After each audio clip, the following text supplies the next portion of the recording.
An abandoned farm in the forest that hides a dark secret. It was a sunlit August day, with light filtering through the pine trees, when Andreas turned onto the overgrown gravel road. The Bergstrom family was heading toward what should have been a relaxing weekend in nature. He had found the advertisement for the abandoned farm in the forest through an obscure forum for urban explorers, and despite his wife Linnea's skepticism, he had managed to convince her.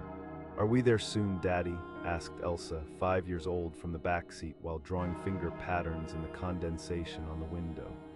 "Soon, sweetie," Andreas answered, glancing in the rearview mirror. Alva, the younger sister, was still asleep in her car seat.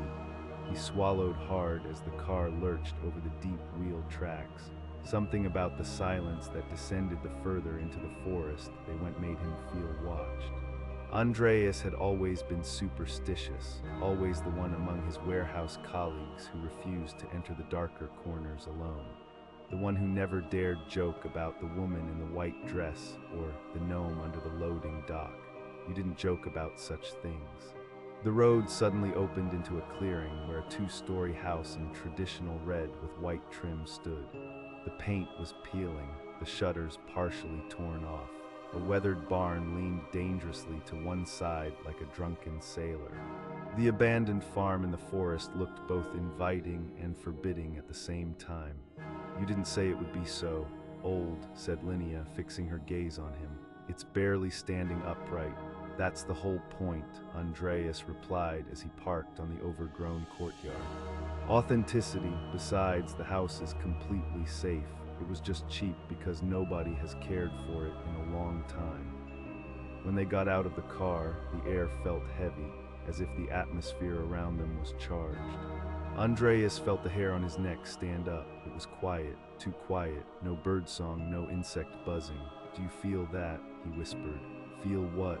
asked Linnea while helping the now-awake Alva out of her car seat. "Nothing," mumbled Andreas, "just a bit nervous."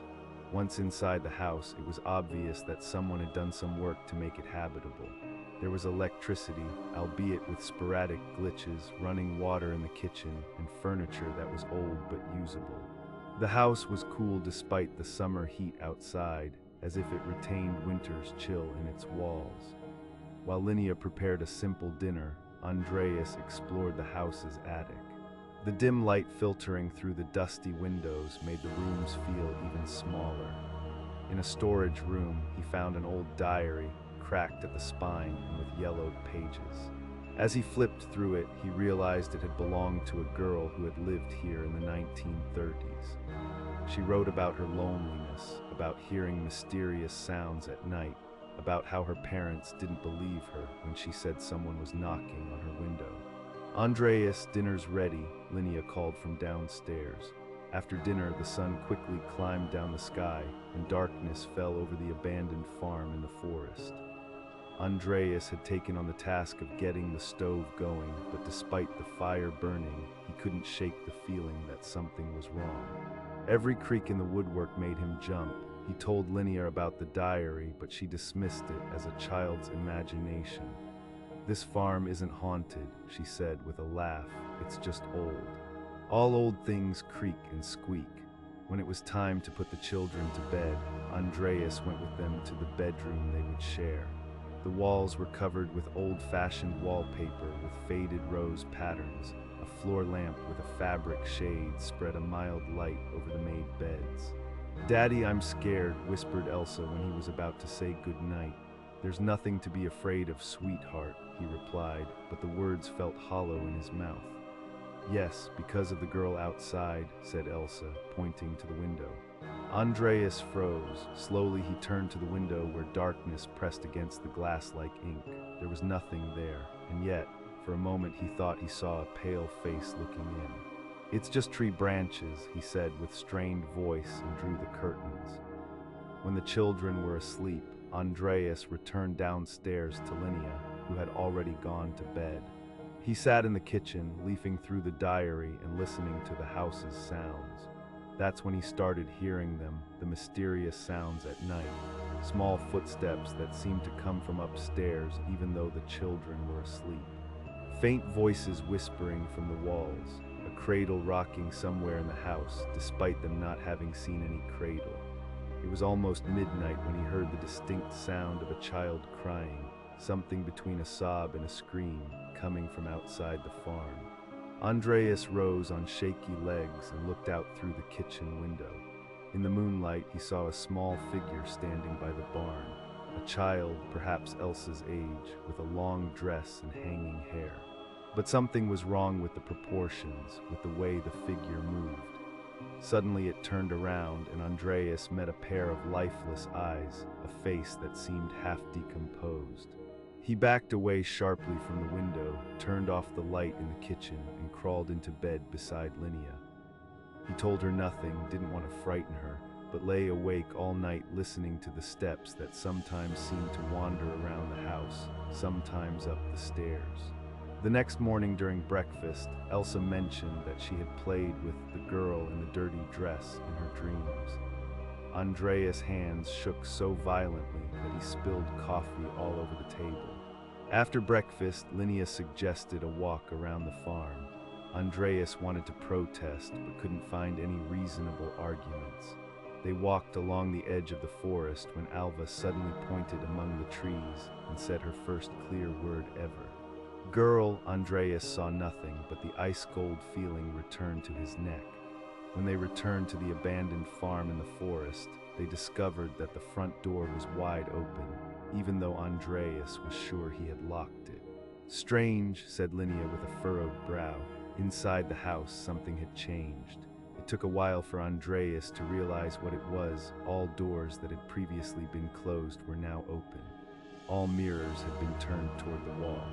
During the afternoon, Andreas read more in the diary and discovered notes about missing people in the forest. The farm's previous owners, the girl's parents, had, according to her, been involved somehow. The last pages of the diary were almost frantic, telling of a buried secret under the barn floor. When evening came, a fog had crept over the farm, thick as cotton. Andreas struggled with his growing concern. He finally told Linnea about his experiences, about the myling he had seen, a ghost being of an unbaptized child according to folklore. You've always been too superstitious, said Linnea, but her voice trembled slightly. This is just an ordinary abandoned farm, nothing more. But when the children were asleep and they sat at the kitchen table, even Linnea heard it, a child's voice singing a lullaby outside, the sound of small hands scratching against the house wall. Panic gripped Andreas. He knew what the myling wanted. It was looking for a parent, for warmth, for a name, and it wouldn't give up until it got it. In the middle of the night, he woke to find the bed empty beside him. Linnea was gone. He rushed up, searched through the house. The children were still sleeping in their beds, but Linnea had vanished. Through the window, he saw the barn door standing ajar, a faint light flickering from there. He ran through the fog, unable to scream for fear of waking something worse than what was already awake. In the barn, he found Linnea standing by an opening in the floor. She was staring down into a hole where a small wooden coffin was visible in the light of the flashlight she was holding. I heard a child crying, she whispered. It led me here. Andreas looked down into the hole, and what he saw made his world collapse. In the coffin lay the remains of an infant, but beside it lay more remains, many more than one child. A deep insight struck him. The abandoned farm in the forest was no refuge. It was a grave. Behind them, the child's voice was heard again, closer now. They turned around, and there stood the figure Andreas had seen earlier, a child with a distorted face and dirty clothes. But now he clearly saw that the hair was wet, the clothes soaked as if the creature had just crawled up from the ground. The myling took a step forward with its head tilted in an unnatural way. Its mouth opened as if to scream, but no sound came out. Instead, Andreas' head was filled with images, children buried under the barn, unwanted, nameless, forgotten. And now they wanted to come up. We have to get out of here, whispered Andreas. Now. Get the children. They backed slowly toward the door while the figure just stood there, dripping with dark fluid that left stains on the barn floor.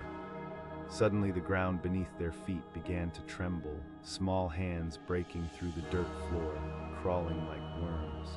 Andreas grabbed Linnea's arm and they ran back to the house, woke the children, packed only the essentials. All the time, mysterious sounds at night echoed around them, children's voices singing, laughing, crying. When they rushed out to the car, Andreas cast one last glance back at the abandoned farm. In each window, small figures could now be seen, pale children with dark eyes staring out at them. They drove away in the darkness, through the thick fog. It was only when they reached the main road that Andreas realized Alva hadn't said a word since they left the house. He looked in the rear-view mirror. She sat quietly in her car seat with half-open eyes, but her gaze was empty. And when she slowly turned her head toward him and smiled, it wasn't his daughter's smile.